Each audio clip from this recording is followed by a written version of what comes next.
میں نے تجھے زندگی دی تھی کن کاموں کے اندر گزاری؟ جوانی دی تھی، جوانی کن کاموں کے اندر گزاری؟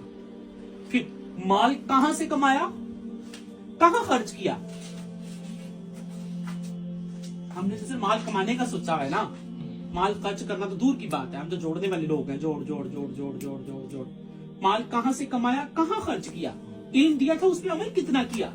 اور سوالوں کا جواب دینے کے بعد زمین آدمی کی انسان کے پیر چھوڑے گی، پھر اگلی کچہری لگے گی، پھر اگلی بات ہوگی۔ یہ دنیا کو ہم نے جو ہے وہ سب کچھ سمجھ کے ہم زندگی گزار رہے ہیں۔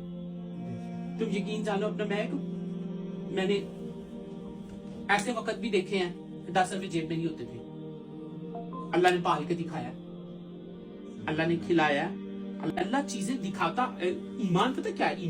ایمان کا موسیٰ علیہ السلام کے ہاتھ میں، اللہ نے موسیٰ کو کہا موسیٰ یہ کیا ہے؟ کہا اللہ چھڑی، اللہ نے کہا اس کو پھینک۔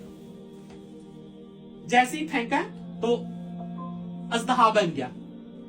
اب اللہ نے کہا موسیٰ اسے پکڑ، اب جیسے انہوں نے کہا یہ تو اژدہا بن گیا، اب وہ ڈرے خوف، اللہ نے پھر وہی کی، موسیٰ ڈرنا اسے پکڑ، جیسے اس کو ہاتھ لگا وہ واپس چھڑی بن گئی۔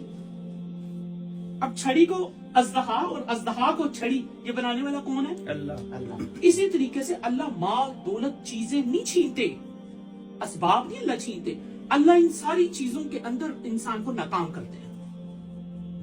یہ سارا مال دولت ہوگا لیکن زندگی ناکام ہوگی، پھر مال دولت چیزیں نہیں ہوں گی، اللہ ان ساری چیزوں کے نہ ہوتے ہوئے کامیاب کریں گے۔ یہ اللہ ایمان ان ساری دنیا کی چیزوں کے برعکس اپوزٹ مشاہدہ کرواتا ہے، اور جب ایمان نہیں ہے پھر یہ ساری چیزوں کی ضرورت ہے، انسان ان ساری چیزوں کے اندر کھوجے گا، انسان کہے گا کہ اس کے بغیر کوئی گزارا ہی نہیں ہے۔ یہ اللہ نے قیمتی زندگی دی ہے، اس قیمتی زندگی کے وقت کو یہ جو دعوت کی بات کی ہے، اللہ مجھے بھی عمل کی توفیق دے، آپ کو بھی۔ ایک تو ہم نیت کریں کہ کسی صورت بھی ہماری نماز نہ ضائع ہو۔